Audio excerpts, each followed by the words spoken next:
Download the BCSN Plus app today. Local sports all the time.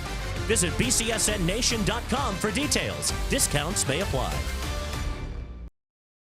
Toledo looking to bounce back after the Battle of I-75 loss. Taking on Kent State. Big surprise pregame. Running back Chip Tranum, boot on his right foot, inactive today. First quarter, Kent State's very first play from scrimmage. Drew DeShields to Cade Wolford. 75 yards to open up the scoring. First touchdown of the season for Wolford.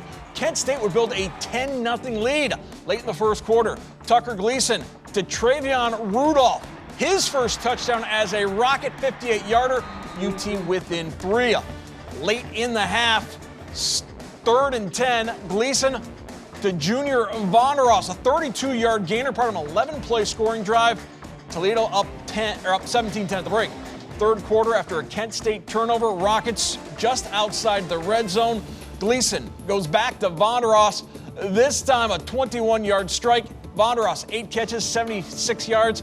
That touchdown, UT up 24-10, and adding to it, back in the red zone, Gleason to Javon Brown, 16 yards. What can Brown do for you? First career touchdown for the freshman. 45 unanswered for the Rockets as they win 45-10.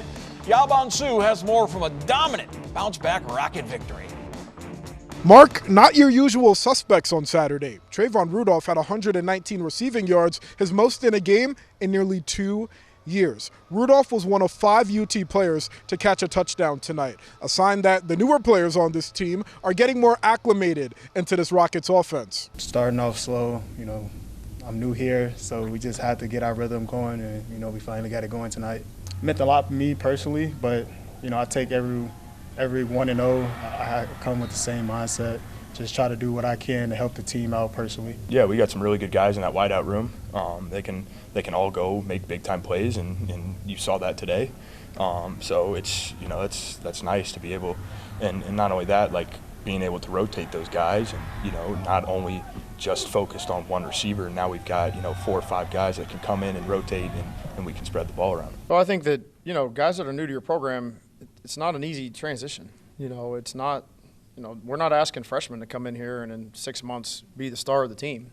As this thing goes on and continues to roll, we should see more consistent play from them. And I think in a lot of cases, those guys stepped up and did a really good job tonight. Coach Kendall reminding reporters that this program has always been process-oriented, but coming off a loss to your biggest rival, I asked him, did the process feel different this week? I don't pound our chest after wins, so to put my head in my ass when we lose, what is that going to do? It doesn't do anything. So, we've got to answer the bell, what it is. Tomorrow is the same situation as what it was last Saturday. You got to get up and you got to have a great practice tomorrow. Okay, we got to celebrate for a little bit of time here. Last week we felt like for a little bit of time.